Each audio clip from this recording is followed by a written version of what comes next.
Amy Schiller. I'm an associate fellow here at the Hannah Arendt Center. It's really a pleasure to be here this morning, an honor to be moderating this panel with some really distinguished participants here.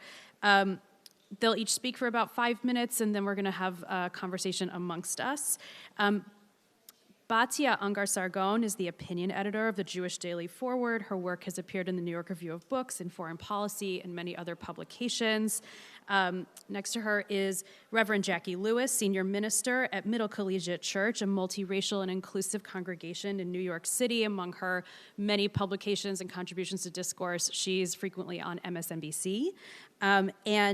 My apologies, your program, it says Annie Seaton. We are actually joined by Shahana McKinney-Baldwin, who is an activist and educator from Wisconsin, former classroom teacher. She's had leadership roles in Jewish education organizations, and is a participant and a Torah carrier with the Jewish Women of Color marching delegation at the National Women's March in 2019. So this should be a really rich conversation with many different perspectives on the very broad topic of Black-Jewish relations. I think we've talked a lot about about anti-Semitism and racism as ideologies and concepts, and maybe now this morning we'll get to talk a little bit more about the lived realities and the lived experiences and alliances and disjunctures that those ideologies have wrought in our own lives. So with that, I'm going to invite Batya to speak first, followed by Jackie, followed by Shahana. Thanks.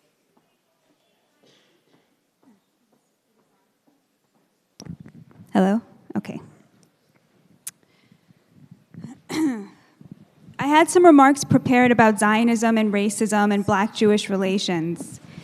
But after what happened at my panel last night, I realized there was something else I was brought here to say. And I apologize to anyone in the room here who was not here last night, especially to the young people. Our panel was protested. And before the panel, I met with some of the protesters. And I asked them, why were they protesting this panel? It was the only panel with 3 Jews on it, and the only panel where we were a Jewish community speaking about anti-Semitism.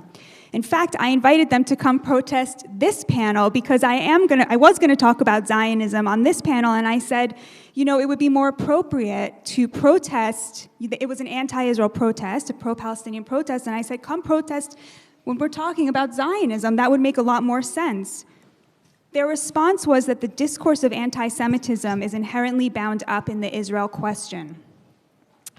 You know who thinks that? David Duke thinks that. David Duke thinks that talking about anti-Semitism hurts Palestinians. David Duke thinks that the actions of one Jew are the responsibility of another Jew. Thus, I, the #1 publisher of Palestinian voices in America, The Forward, a Jewish newspaper where I am the opinion editor, publishes more op-eds by Palestinians than the New York Times, The Nation, and The Washington Post combined. I, who have spent my entire career embedded in the Palestinian community, who have convinced more Israelis to vote for the joint Arab list than you will meet in your life, I am worthy of protesting when I try to talk not about Israel, but about anti-Semitism.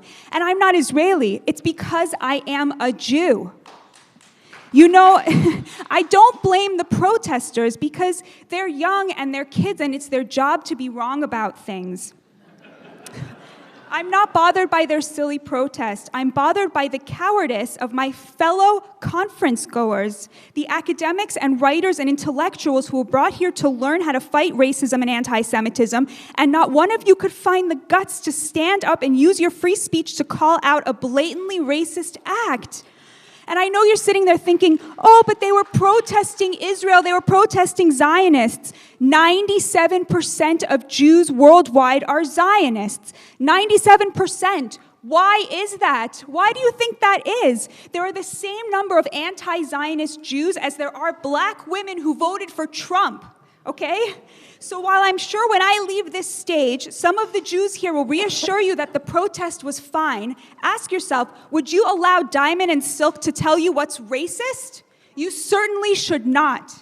I'm horrified by your cowardice, by your self-justifications, you, who I called luminaries, whose books I have read. There's nothing more that I feel I can say or hear here. I just feel that the conversation for me has broken down. I cannot convince you. And I feel, having witnessed this, that I cannot be convinced. I feel shut down. And I hate feeling that way. So I'm going to leave you with this, and then I'm actually going to leave.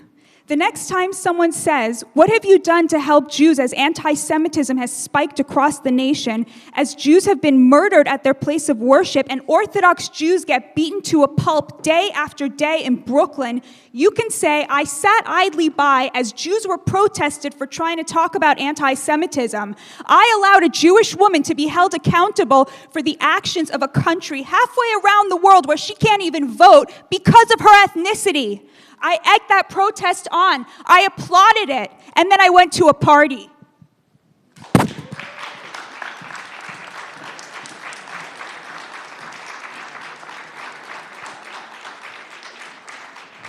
So I want to thank Batya for coming and for saying that and for being at the panel last night.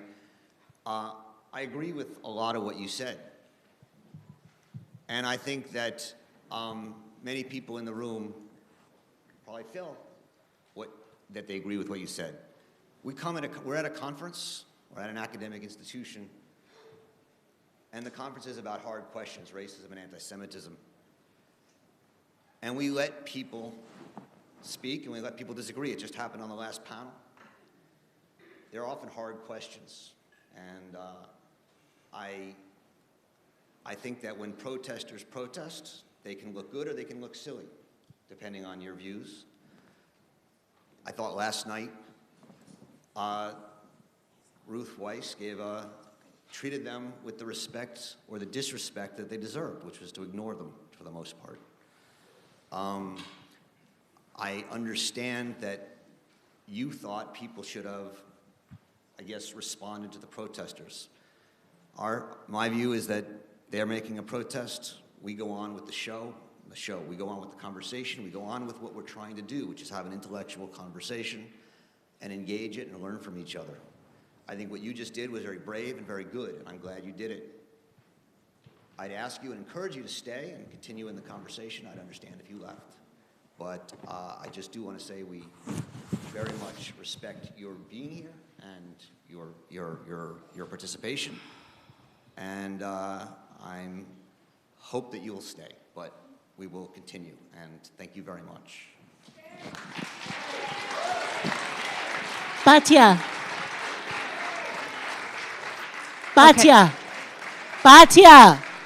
I was so looking forward to talking with you. I understand if you need to go, but I'm Jackie Lewis, and I just wanted you to know that I'm looking forward to the conversation, whether it happens now or later. I think it's so important.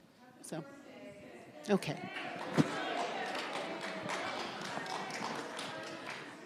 So I think in the spirit of Roger's remarks, this conversation absolutely encompasses Batya's points and Batya's perspective and extends beyond it. And so I would like to just, as Roger suggested, go on with the show. And when we get to our Q&A after we hear from our other two panelists, we'll incorporate the incident from last night and also the points that Batya has brought up about our response to it. So with that, I'd like to go to Shahana McKinney-Baldwin. Thank you. Hi, everybody. Shahana McKinney-Baldwin.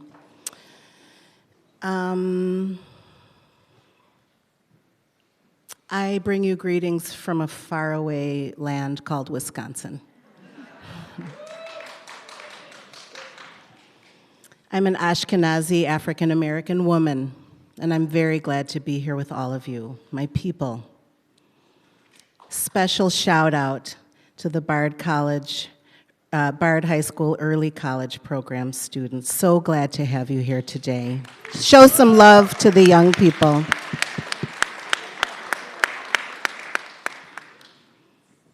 This is your institution. I'm very glad to be a guest here. Thank you for welcoming me. I do work around racial and ethnic diversity among Jews, lately with a focus on the Midwest region. I'm so excited for these young leaders who are pushing against these binaries.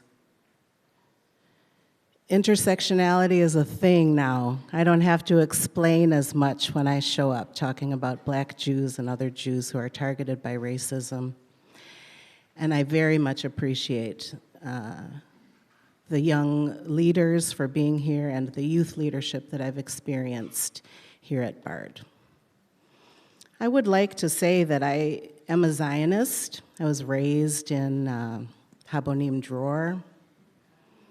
I do not believe that pro-Palestinian and anti-Israel are a binary. And one of the things that I think is cowardly is the lack of a progressive, and certainly the lack of a leftist, analysis of anti-Semitism at this conference. Now, I missed a few parts. I went to get snacks, I came in a little late, so it's conceivable that I've missed something, but generally, and judging by the applause that I got from folks over here, I think that I might be onto something. So speaking of binaries, I'm glad to be here along with the good brother, Dr. Lewis Gordon, disrupting the stereotype that Black and Jewish is an either-or type of thing. It's never been that way. There have always been people who are both Black and Jewish since the beginning. I'm shocked that this is a conference on racism and anti-Semitism, and that there are so few Jewish people of color presenting here. It's 2019, it's 5780. Nice. And by Jewish people of color, Shana Tova, my sister. And by Jewish people of color, here's what I mean. I mean Jews who are also targeted by racism. So Black, Latinx, Asian, Indigenous, Sephardim, and Mizrahim, all who are marginalized by racism and are pulled toward Ashkenormative narratives and practices as Jews. I don't mean it as a joke, and it's not a term that I've just made up here. So you should Google it. Are pulled toward Ashkenormative narratives and practices as Jews in the modern world cannot be disentangled from our lived experience with race. Harkening back to Dr. Kendi's comments about race is not real scientifically, but we experience it as if it was real. And I certainly do experience racism, and there are Jewish people in our Jewish communities who experience racism. I work at the University of Wisconsin, and I run a project there called Edot HaMidwest. Mishu tafas et ze? Edot HaMidwest. Edot for short. It's about racial and ethnic diversity among Jews in Midwest communities. There has been a lot of movement around including and lifting up the leadership of Jewish people of color on the coasts, but our Midwest communities have been underserved in that work. We hope you'll visit us online at edot.wisc.edu. That's edot.wisc.edu. Click on the donate tab. We're running all on donations. The university is not paying anything for this project, and we need your support to be better equipped to do our work. So I'm very glad to be invited to share my perspectives on this panel. You should not be having conversations on Black-Jewish relations or racism and anti-Semitism without Jews of color being centered.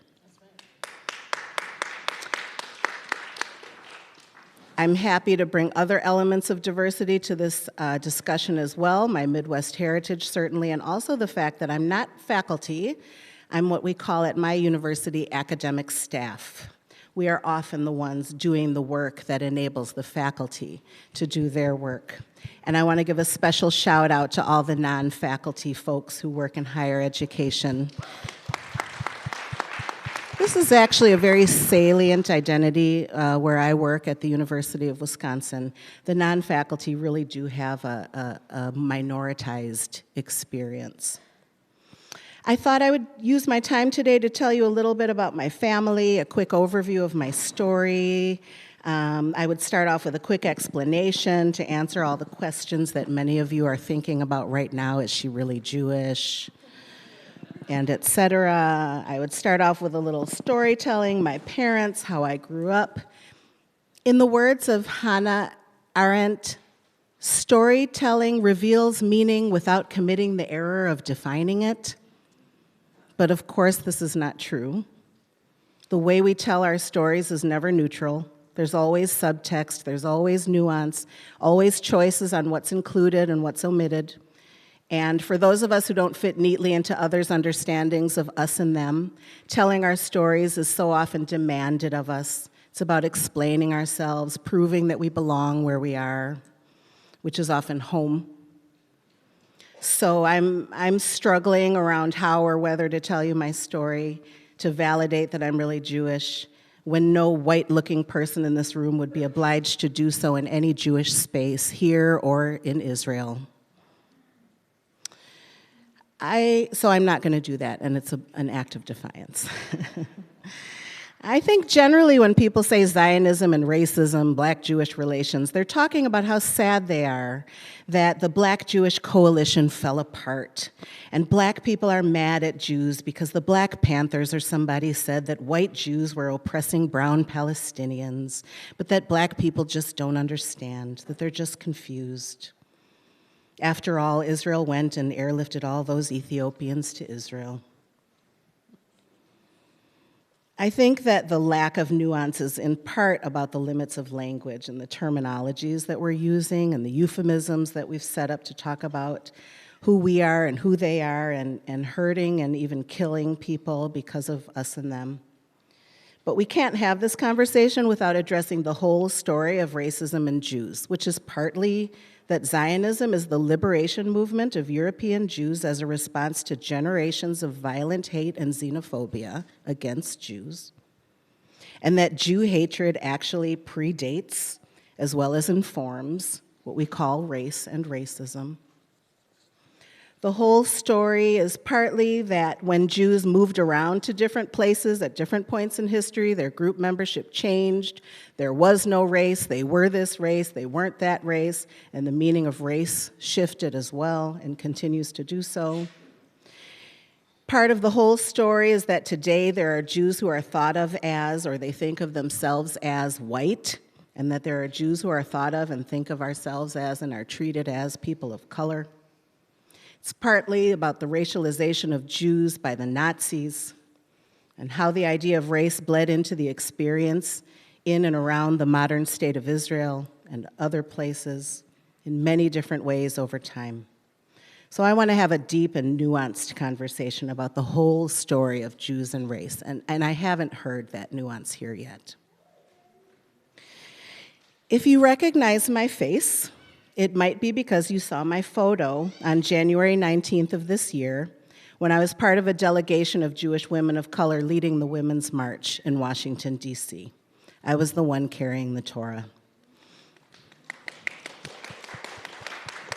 You might recall that there was a kerfuffle about the Women's March this year. Tamika Mallory, Linda Sarsour, someone said Farrakhan, everybody freaked out.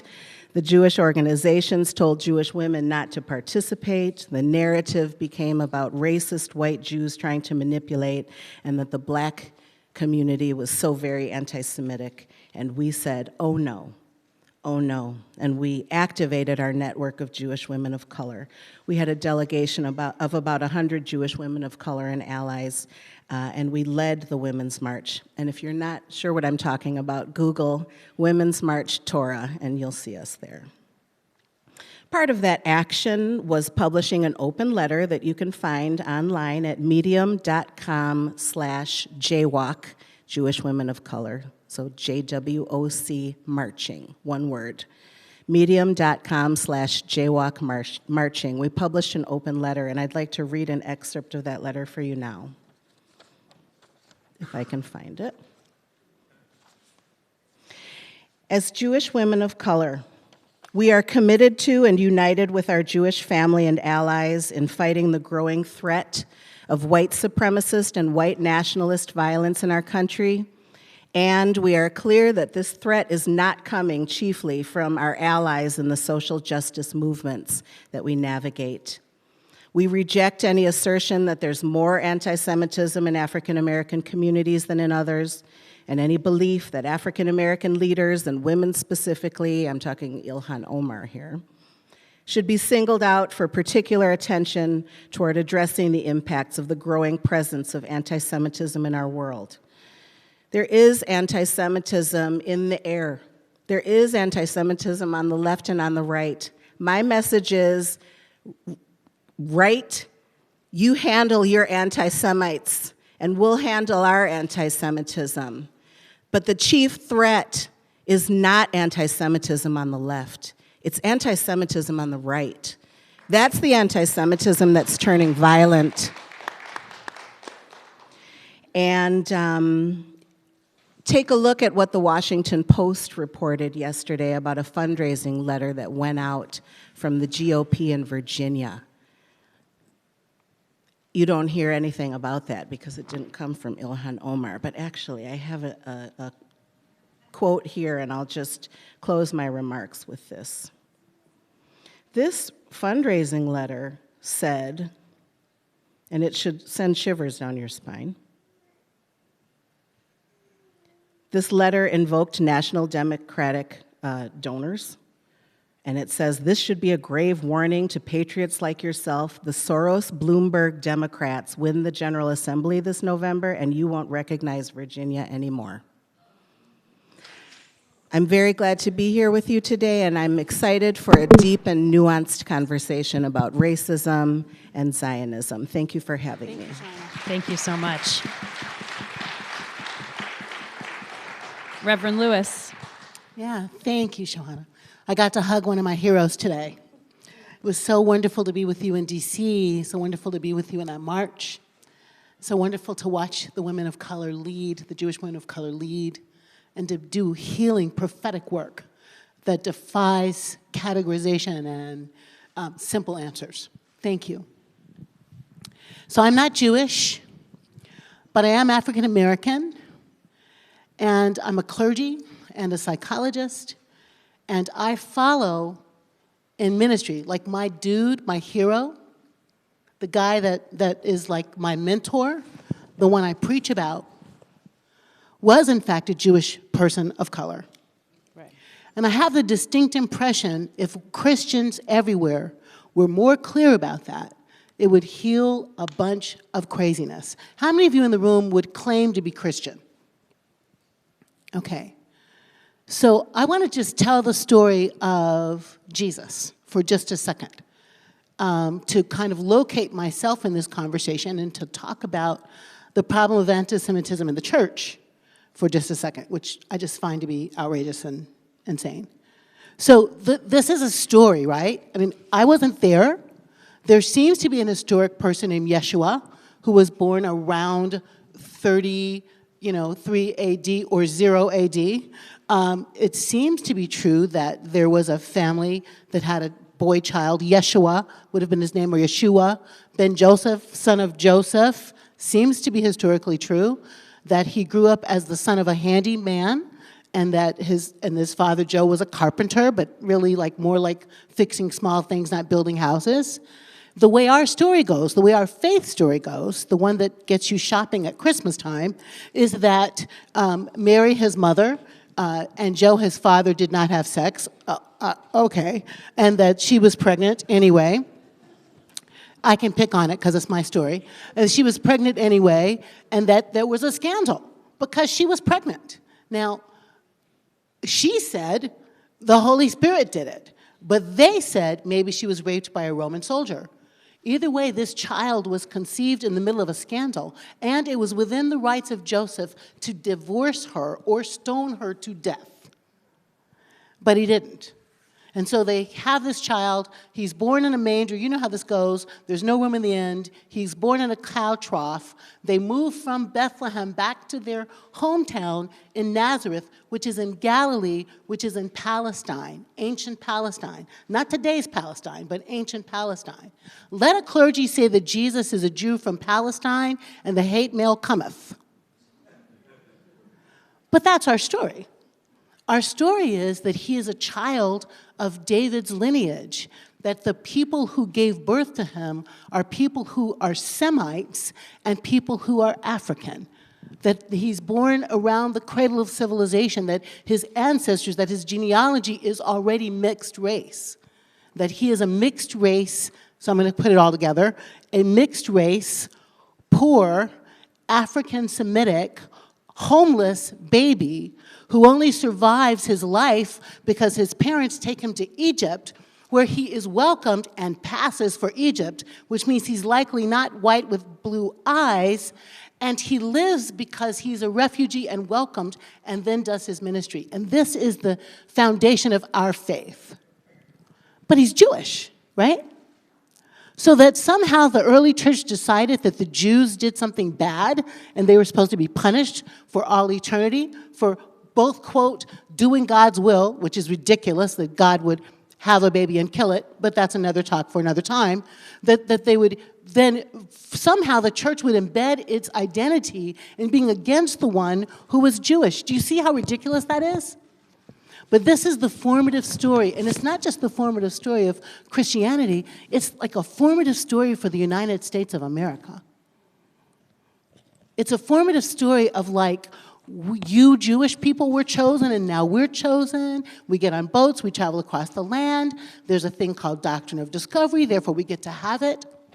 And this Christian thing is then at the root of something like white totalitarianism that means you can take the land from the indigenous people, build the stuff on the sweat and labor of black bodies who are inferior to you implicitly, and God designed inferior to you. And you can grow a whole society based on narratives of exclusion. I'm not with that. I'm just not. I'm just not with that. I'm deeply drawn to a mixed race baby that, whether divine or not, taught some beautiful stuff. Like, love your neighbor as yourself. Do unto others as you'd have them do unto you. The first will be last, the last will be first. I mean, just a good rabbi, just good teachings. I'm deeply drawn to the fact that if this story has truth, that God would choose to come all the way down in the form of a marginalized poor one, un pobrecito, who would come all the way down in the form of mixed race flesh so we could all find ourselves in that flesh. I've been to Israel 3 times, once right out of seminary when a wealthy man sent a bunch of us to Israel so we'd know what was happening in the Holy Land. Thank you for that. 2 times at the invitation of the Hartman Institute to be a Christian scholar studying Judaism, doing Havruta with rabbis. Hearing stories of Hebrew life in Hebrew. I had to do that as a Presbyterian, study Hebrew. But to hear culture and language and story from people about their land, in their language, changed my life. I'm deeply drawn to the similarities between the Jews' stories and my stories as an African-American person. That the Exodus narrative really resonates with me. And I'm really interested that white slaveholders stole the Exodus narrative out of the Bible so that black people wouldn't understand the power of Exodus and liberation. I grew up in a black family who taught us that the Jews and the blacks were marginalized throughout time and history, and it would never make sense for us not to be collaborative. So I'm conscious of Rabbi Heschel and Dr. King's friendship.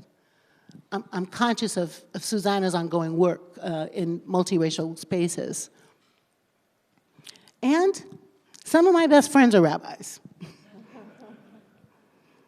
I'm really lucky, blessed to be in a relationship with rabbis across the country.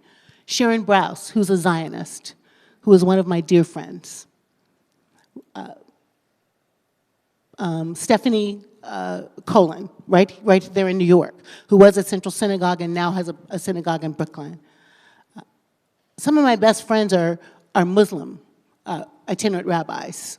Hussein Rashid, who is one of the smartest people I know, Linda Sarsour, who is not the devil, actually, but is a beautiful Palestinian Muslim woman organizing for justice.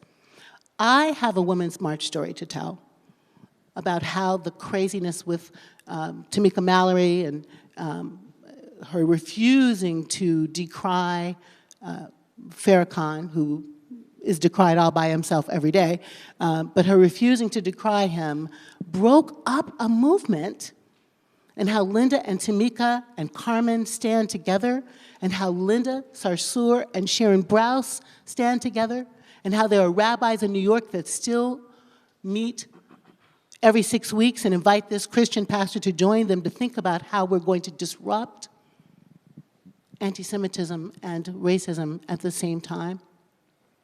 How some of the staunch supporters of Linda Sarsour are rabbis in New York, and how these stories are complicated and these situations are complicated, and how there's no simple answer, except that maybe we have to foreground our individual experience of each other and put in the background the broad prejudices that divide us.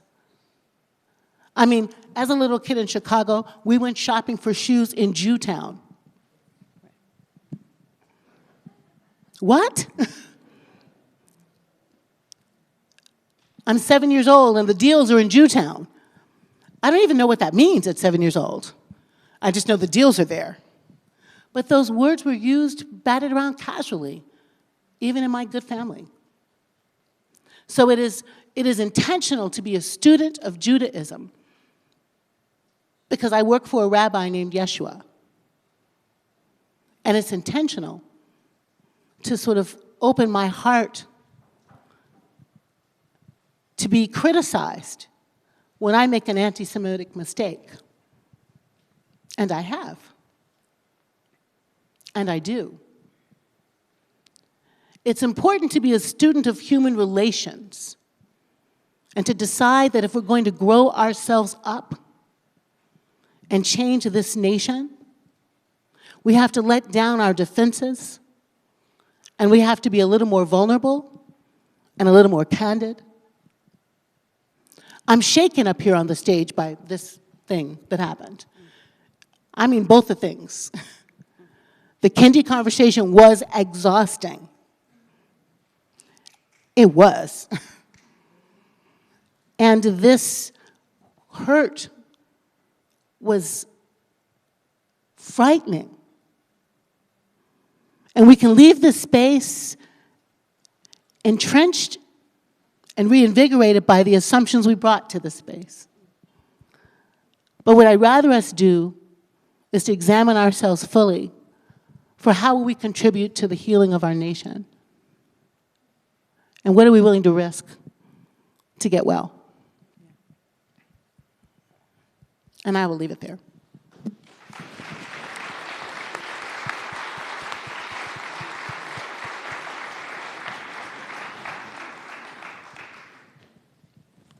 What I'm struck by in both of your remarks is the temporal span that's on this stage, the span of time. So I say that because in theological time, in Kairos, right, like the Exodus is always happening and Jesus is with us, daily. And both of you mentioned, in the span of all the way back to AD to the present day, there are some historical sort of moments that we might latch on to, I think, as we dig a little bit deeper, just to lend some context and texture. Yeah. Where I'd like to begin is with an anecdote that I first encountered in probably the best Dvar Torah I've ever read, by Rabbi Michael Rothbaum. In this Dvar Torah, this word of Torah, like a sermon in a synagogue, is called, well, actually, I'm not going to tell you what it's called because I would sort of give away the punchline. So it's an anecdote, but it's an illustrative sort of joke. A Jewish man comes to Ellis Island, and we'll call this the early 20th century, and comes to Ellis Island and is using a fake name to escape the Tsar's army, and he repeats the name over and over in his head, and then it's time to give his name to the official at Ellis Island, and he goes, "Oich, shoim vergessen," which is Yiddish. Vergessen is Yiddish for forgotten. Oh, I've already forgotten. And the Ellis Island official stamps his papers and says, "Welcome to America, Sean Ferguson." So the title of this sermon is Ferguson, Vergessen. Drawing this parallel, not only between sort of the Ferguson linguistic parallel, but also where Jews were criminalized, heavily criminalized in their earlier years of mass immigration to the United States. And here I am talking about white-passing Ashkenazi Jews for the large part. But he starts with a newspaper article from 1902 criticizing a riot on the Lower East Side, which was in response to what they called, and I want us to just imagine this phrase being deployed today, a police pogrom. A police pogrom. And the language used to describe and criminalize the Jewish population is chillingly similar to that used to describe the residents of Ferguson standing up against what might be considered their own pogrom. Mm-hmm. Now, I bring all of this to bear because I'm interested in moments where you each feel there's been a kind of forgetting or a disjuncture between the unity that both of you have articulated here, right? There's a coherence and a unity. I'm sure it's not always, smooth and seamless. There's a coherence between your identities as Jewish or allies of Jewish people and as people of color. And so I'm just interested in, first we'll talk maybe on a personal level, and then maybe talk about the historical disjunctures and forgettings that you see having happened. The first thing that I'm noticing is that there's a whole project called Ferguson Vergessen, and a Jewish person of color was at the center of that project, a Jewish person of color from St. Louis named Koach Baruch Frazier, rabbinical student at the Reconstructionist Rabbinical College. And it would have been good to mention KB. Thank you for telling me that. I appreciate that. You're I apologize. No, I do. Just making a point. I'd love no, to I really appreciate you bringing up that gap. That was important. Yep. Another forgetting is the mythic nature of the Black Jewish Coalition. There is some myth that's not really about what was actually happening. The Black Jewish Coalition was about the elites of organizations doing coalition building. It wasn't about Black Jewish seders in the neighborhood. And I've done a lot of those. I've done those in my family because our seders are always Black Jewish seders. But you know what I'm talking about, African American Jewish relations events in the communities. So I think that's an important forgetting. What was that coalition? What wasn't it? What have the other coalitions been? What have the coalitions been where people really were in deep personal relationship with each other? Thinking about the communist movement. Mm-hmm. And so I think that there's a way that actually the ways that is mythicized really takes away from the current day opportunities to do the work. Oh, that's so important, Shauna. Thank you for that.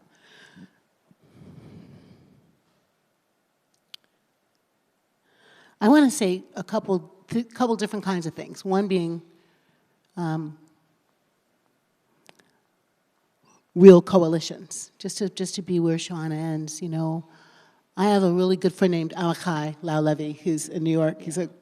I have such a crush on him. He's just as queer as he wants to be, but I just love him, and his kids. But so when I'm with Amachai, and I'm with David Ingber, and I'm with Ellen Lichtman, and I'm with Sharon or Steph, I mean this so sincerely. I feel like I'm with siblings who are resonating around Black Lives Matter, resonating around anti-poverty and voting rights. We laid down in the ground together in the Senate building, you know, afraid of the cops' boots, breathing, I can't breathe, I can't breathe, I can't breathe. I'm talking about just like when we were teenagers and we learned if we built a house together for Habitat for Humanity, that would build a relationship. So those coalitions are being built around real justice issues. They're not patina, right? They're not shiny, they're not sparkly. They're not, let's see if we can make it better. By talking about it, they're like, let's go march and stand in the streets, and let's be afraid and let's get arrested. You know, I got arrested with Sharon, you know. We're in a paddy wagon. It hurts to get arrested in a paddy wagon. Singing with some Unitarians, and you know, that feels real to me. And I think that's what Shauna's point is, like, to what's real and what's shiny. You know, what's real and what's shiny. So that's real. I've learned a lot in real spaces from Jewish colleagues. What does it mean to love your neighbor as yourself? So the Rabbi Jesus tells a story about a Samaritan on the road. The man has been, the Jericho road is dangerous, the man has been hurt, the man has been wounded, the priest walks by and won't touch him because he's unclean, the Levite walks by and won't touch him because he's unclean, but the Samaritan who's unclean walks by and touches him and heals him. Short story. So Rabbi Jesus is putting together love your neighbor as yourself stuff from the Torah, and the rabbis in Israel say, what does it mean to love your neighbor? It doesn't mean picking your neighbor up off the road because they've been hurt. It actually means caring for your neighbor's cow.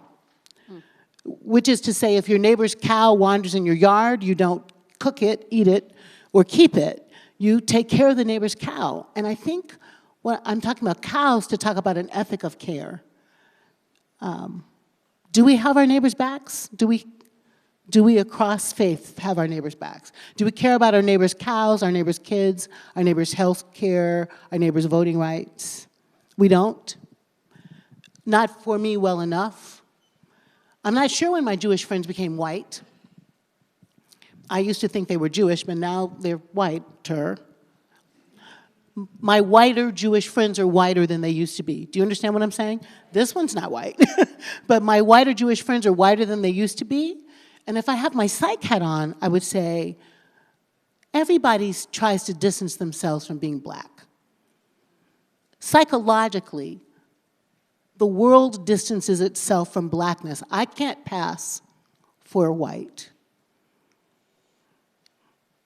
So I have a friend who told me, when you are anti-Semite, you're an anti-Semite just because you're in America and America is anti-Semitic. I reject that. But I think I'd say there's a lot of anti-black racism in America. And I'm always looking for more honesty about that and more collaboration around that. Does that make sense? Mm-hmm. And I don't want it to be like, I don't want us to have oppression Olympics, is what I'm trying to say. Right. I don't want us to see who can outdo the other talking about how horrific our stories have been. Because our stories are shit, period. Is that okay that I said that? Yeah. Yours and mine, right? So let's stop competing for who's worse off and try to find more ways to collaborate. You've both brought up whiteness, the association of Jewishness with whiteness, and we've also heard quite a bit in both days here about how do we define whiteness as an identity versus a system and a structure. I actually think one of the valuable things that I heard, maybe not in the intended manner from the final speaker yesterday, was her definition of anti-Semitism as the exclusion, the construction of politics to exclude Jews.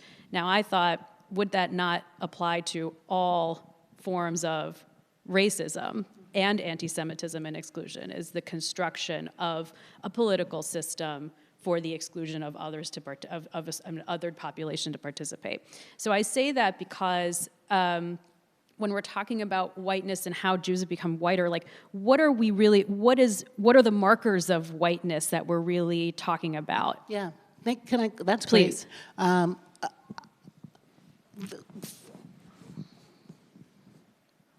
White identity development is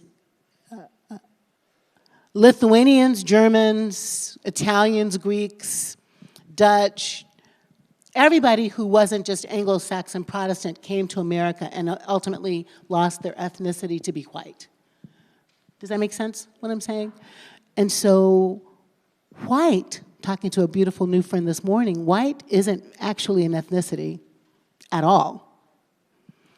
But it is an identity about power and privilege, and it's about access and, letting go of the ethnicity and culture and richness of that, your Irishness, your Polishness, those struggles and those stories, and the Jewishness, letting go of that on the way to passing for or participating in white, powerful, class, capitalist structures. That's what I think white is. And I put quotes around it on purpose. Right. So maybe there's some black white people. Maybe. I bet John McWhorter and I would have a good talk about that. Right. But to you, it's a social position. It is to a you. social position. Yeah. Right. Okay. So that leads me to a question, because this to me gets at questions I have around Zionism. In part because the state of Israel today has its own internal struggles with racial supremacy amongst its varied populations, intersecting with religious affiliation and the increasing orthodoxy of the orthodoxy. And I ask this because the question is often posed like, is Zionism racism, or does Zionism equal racism? And I think both of you would say no, but the question is if racism and whiteness are different ways of diagnosing a construction of supremacy, how are you each reconciling the enactment of that supremacy with your respective Zionisms?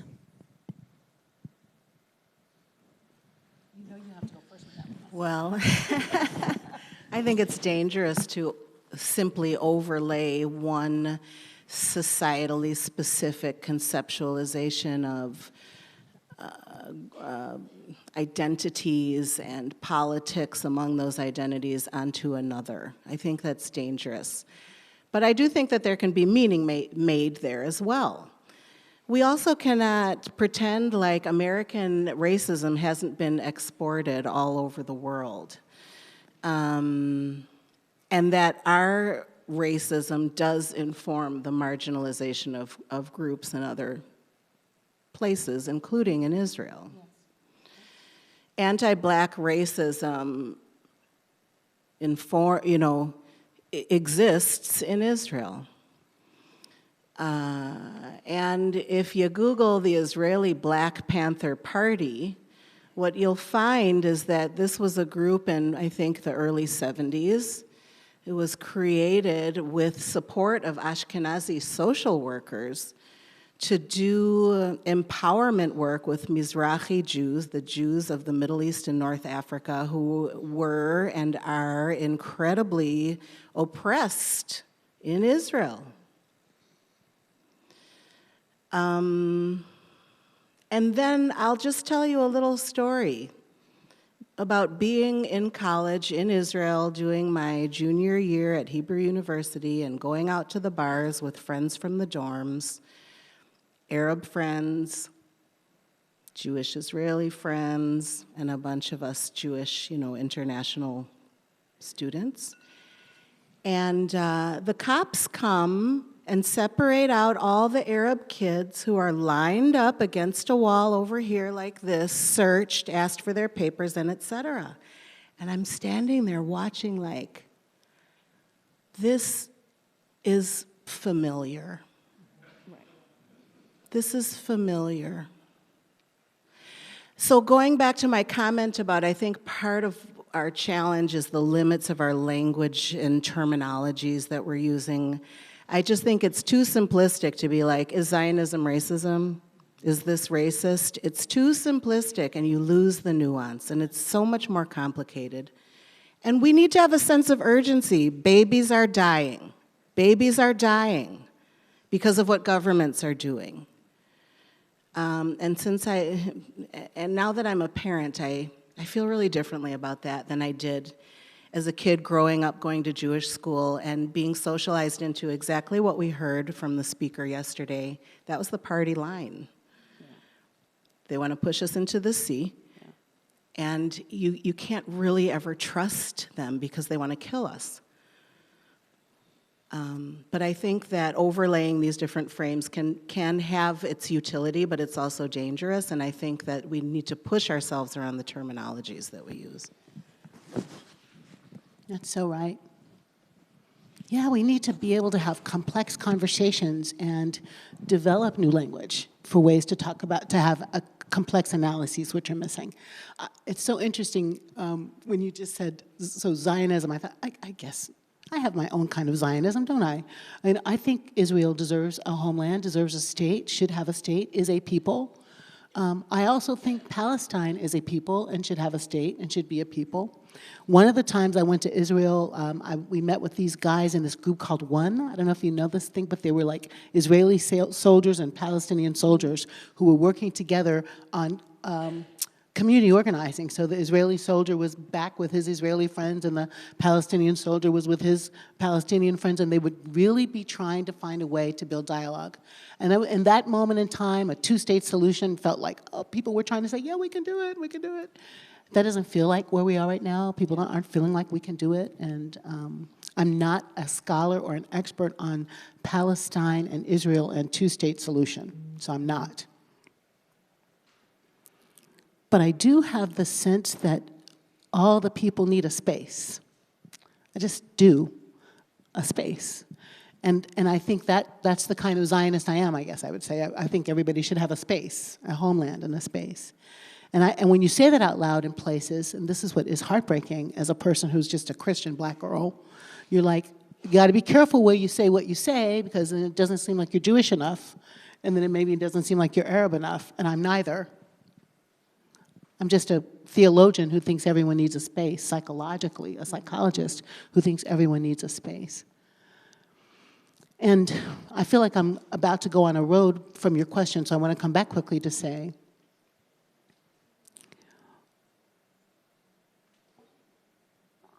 the parallels between the ways that people are made homeless or spaceless, Native American people, African American people, Jewish people, Palestinian people.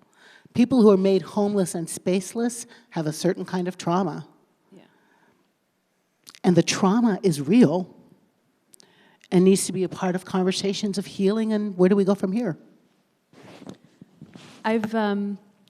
Thank you both. I have one last question and I want to open it up for Q&A. So when you talk about the founding of the State of Israel, and you talk about it as a space, homeland, this is its sort of identity in the world historical narrative.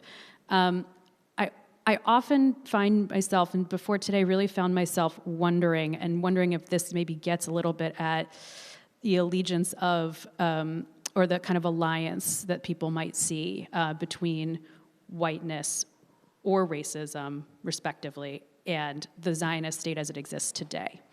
I wonder if had a genocides are regularly attempted in the world. That's an unfortunate fact.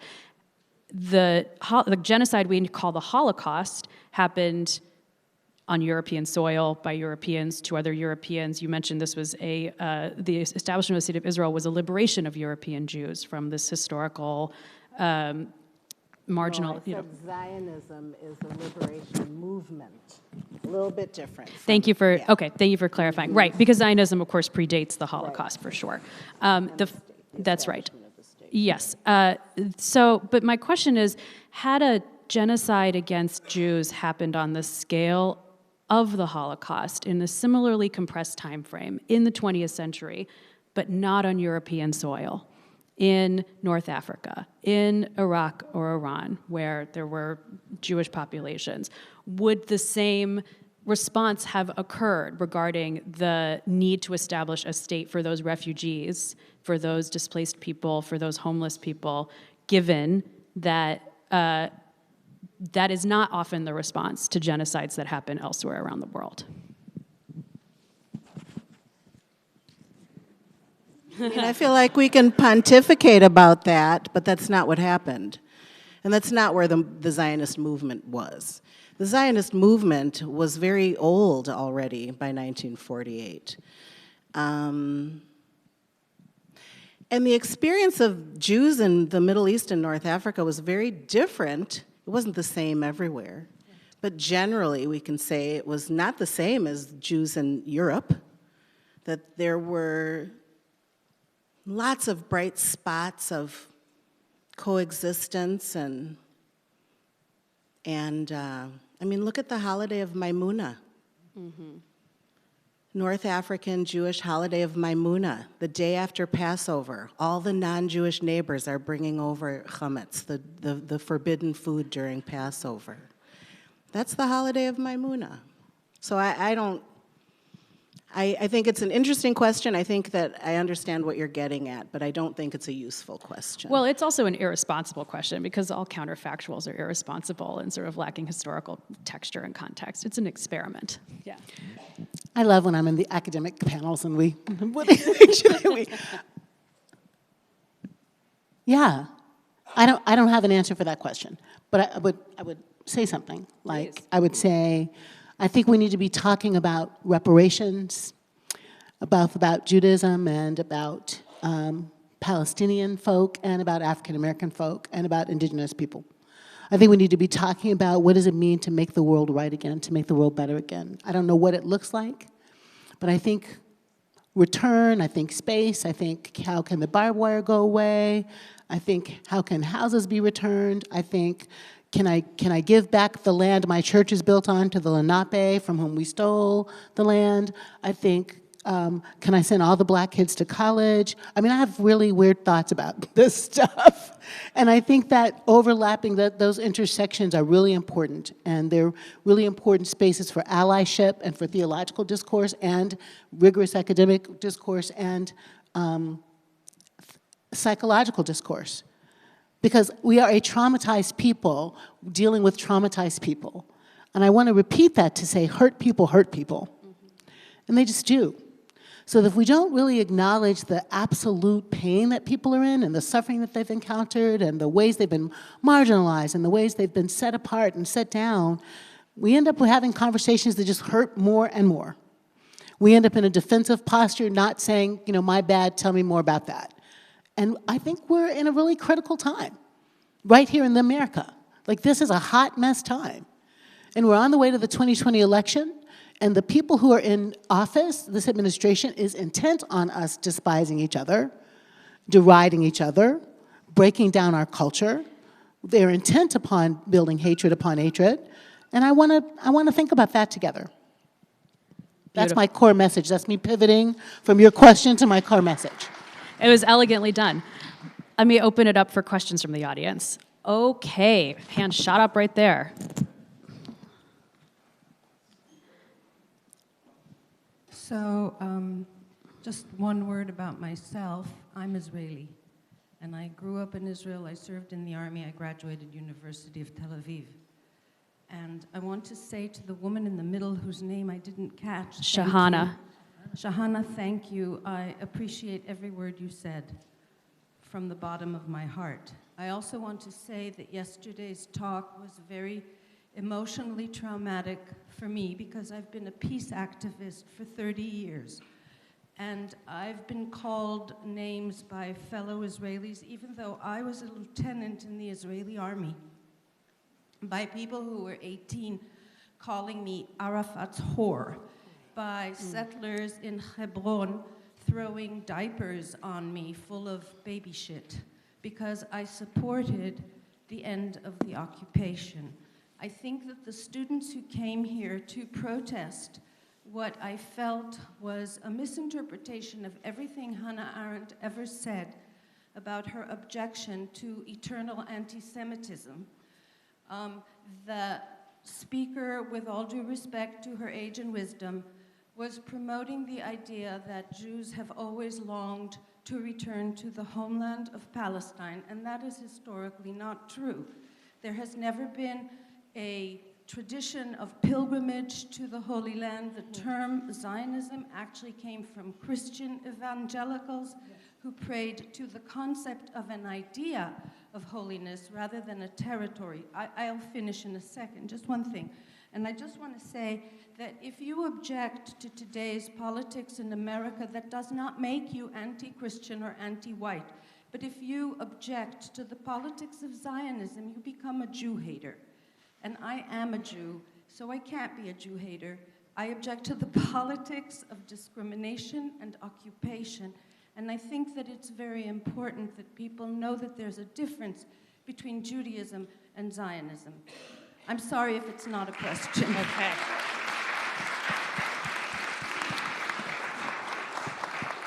Student questions over here in the front.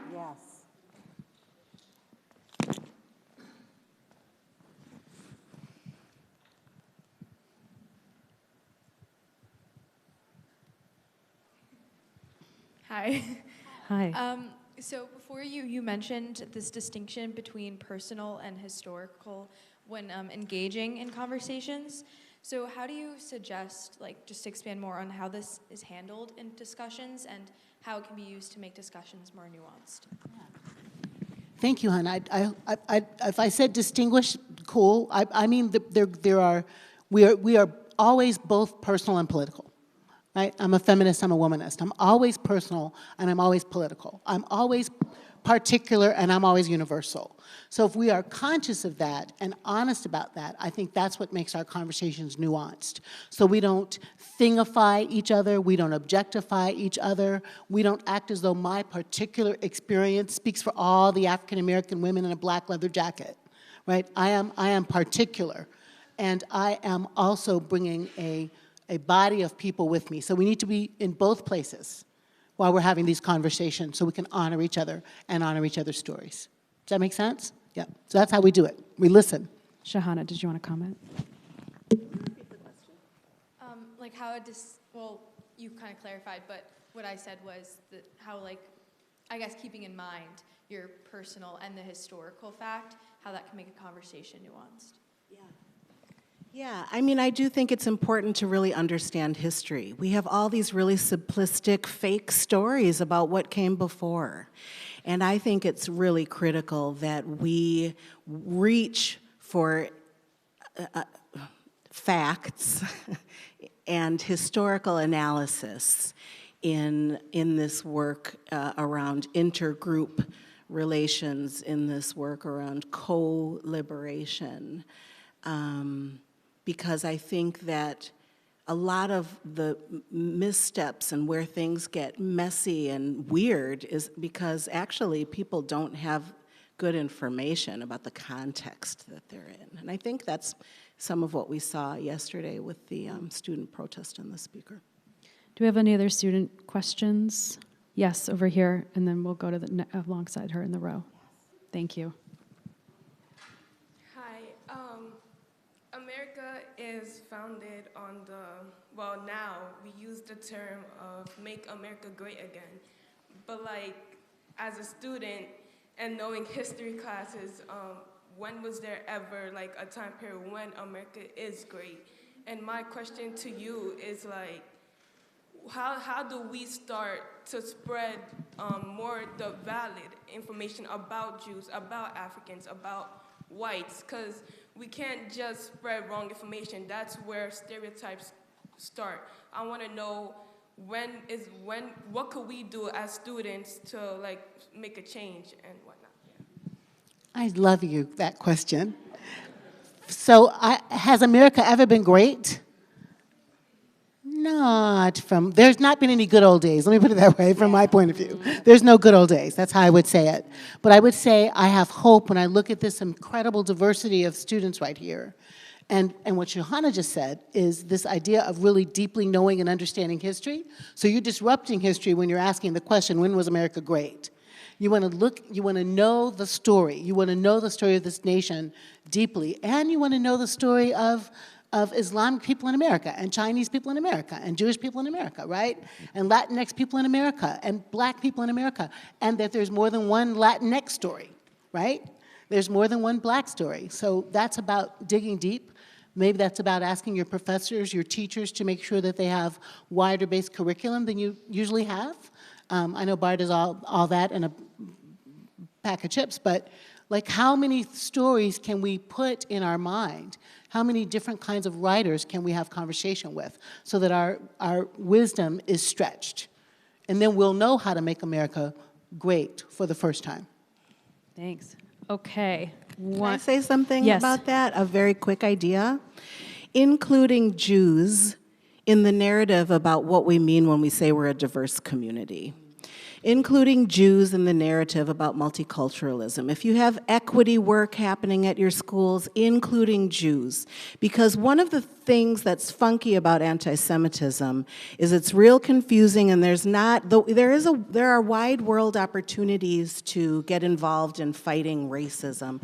There aren't wide world opportunities to get connected to fighting anti-Semitism.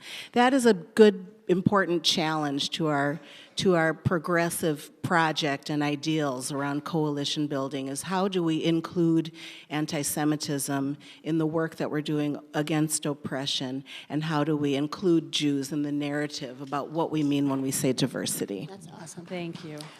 Can I dovetail Yeah, on that? yeah. I had one of my closest Jewish friends tells me that in America the Jews are so conflated. Sean, I would love if you would speak to that. But like this idea that there is one kind of Jew, so Jews can't be oppressed because they have wealth, or they have like this narrative that is like a trope, actually not a real story, but a trope of what Judaism is, and how difficult it is for us to think about bringing Jewish stories to the table of oppression, because we've stereotyped Jews as not being oppressed. Yeah. What is there to add to that? Yeah, thank you for that. I think we've got 2 more questions, so 1 and 2 in the back. Yeah. Go ahead. You first, yeah. Thank you. This has been really interesting. I guess I come from Soviet Jews who were refugees and got to this country and discovered they were white here and forgot what it was to empathize with a lot of people who are still being oppressed. And so I wanted to ask about this notion of supremacy, because I think when you're talking about Israel, what's so interesting is that you have what used to be a minority population that has now become a majority and does what majorities often do, which is oppress minorities. And yet, you still have Jewish minorities throughout the world. And so, how do you separate out anti-Semitism from supremacy? And Jewish supremacy institutionally even in Israel, and white supremacy here. So yeah, I guess that's my question. Thanks.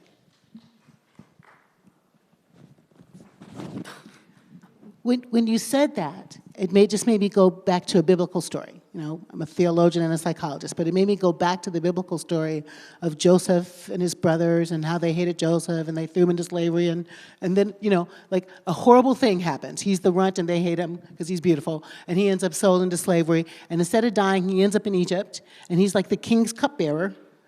Woohoo, right? And then he becomes wealthy, and his brothers come and live with him in this wealthy, beautiful thing. But then the Jews get powerful.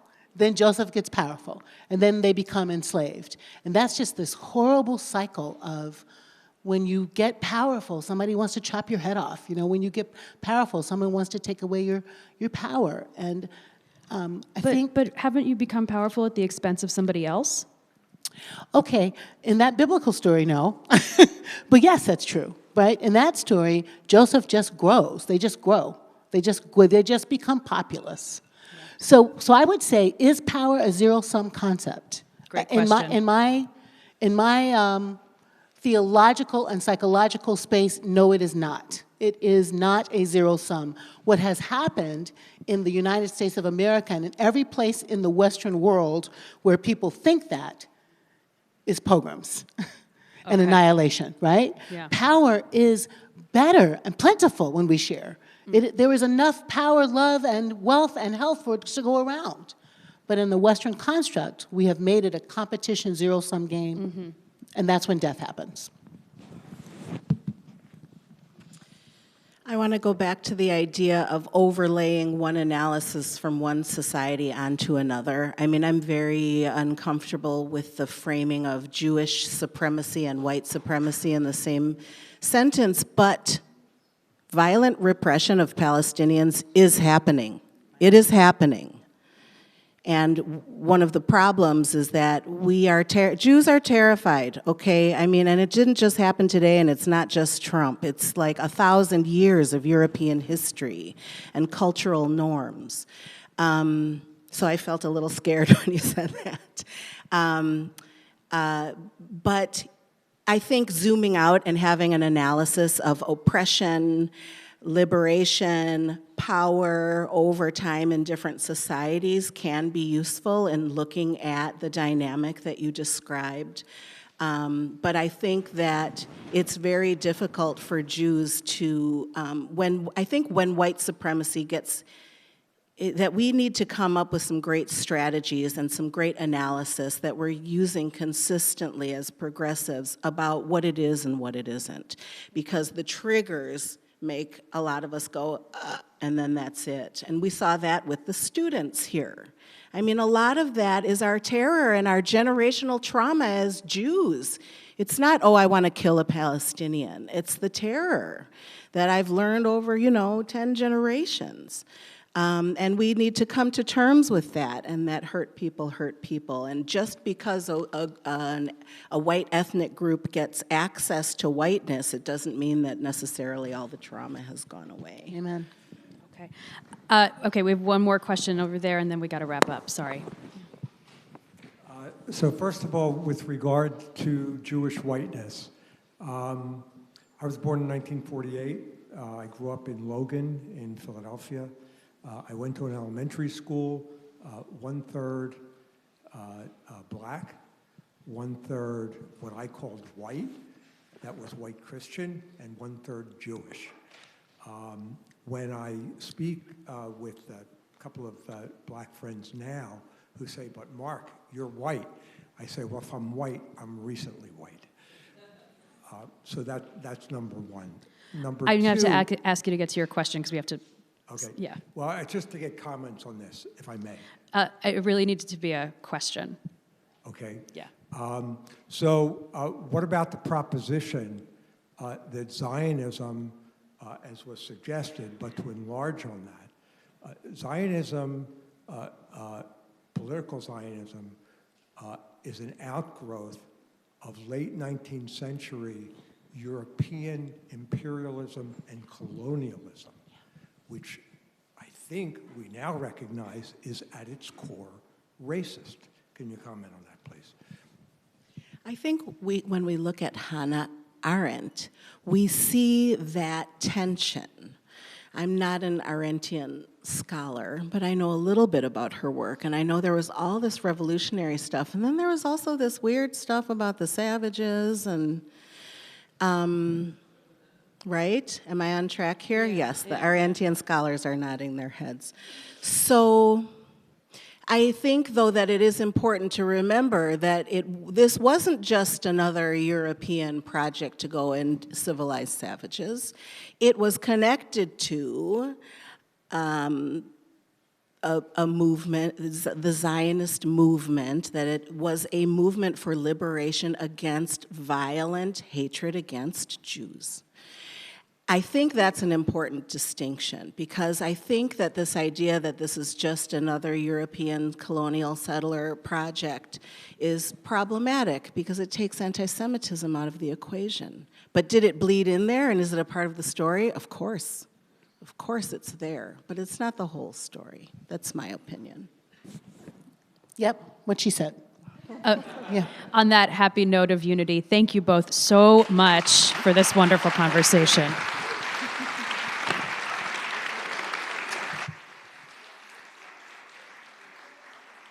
Thank you, thank you for this panel. We're going right into our next panel. We're going to take like 2 minutes to set up if you need to use the restroom. Let me just say one thing while we're waiting for our next panel to come up, and I invite them to come up and sit down. I said in my opening remarks yesterday that if we're going to create the kind of society we want, we're going to have to not just have dialogue, but open ourselves to listen and to be uncomfortable and to be pushed. And I think a lot of us, most of us, I hope, all of us in this room are experiencing that today. Discomforts on many sides, being provoked, being made to feel uncomfortable. And I do hope that is part of what this conference is about. Hearing things that make you think, make you angry, and then trying to process them, as some of our speakers have said. So I hope that's what's happening. I hope you're all engaged in that activity. And I think our next panel will continue to make you uncomfortable. You know, I teach a class, and when I begin the class, I say to my students, my whole goal is to make you much less happy by the time this class is over than when you came into it. And I believe that's in large part what my job as an educator is, to make you tear down your self-certainties and open yourself up to a new way of seeing the world in a much more nuanced and complicated way, as many of our speakers have been suggesting today. So please, can I have the next panel come up and sit down? I'm sorry, I just wanted to underscore how important it is what we're doing here today, and encourage you to continue doing what we're doing here today.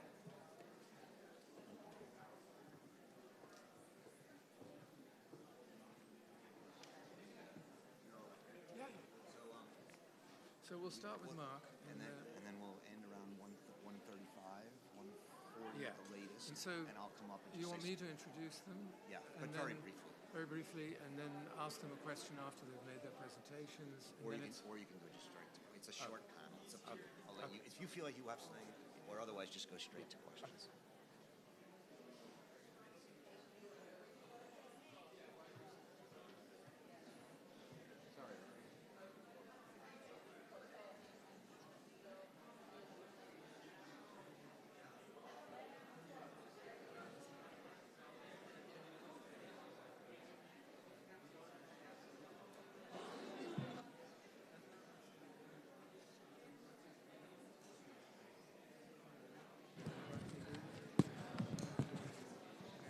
We're up in Australia. So she gets a $25,000 first class Qantas flight from Los Angeles to Australia. She insists on it for her. Yeah, she has to have first class late class. She was getting $20,000. She was getting such a $50,000 for $2. And she just wouldn't even. When she was with Christina Hoff Summers, who she didn't know that, and when the audience member started drinking, she said that she didn't want to she had this fear. And she almost actually just reneged on her whole speaking contract, you know? Because she wasn't there to actually engage somebody who disagreed with her. It's like the new model, if you have a big enough platform, you just pronounce, you know? Well, in a way, isn't that kind of consistent with social media? Yes, exactly. It's Right. one way. Yeah. It's really one way. It's social media changing public I speaking. give you credit for engaging in all this, because like sometimes like all I want to do is just bury my head under a pillow and just get away. I mean, some of these encounters, I mean, even though I thought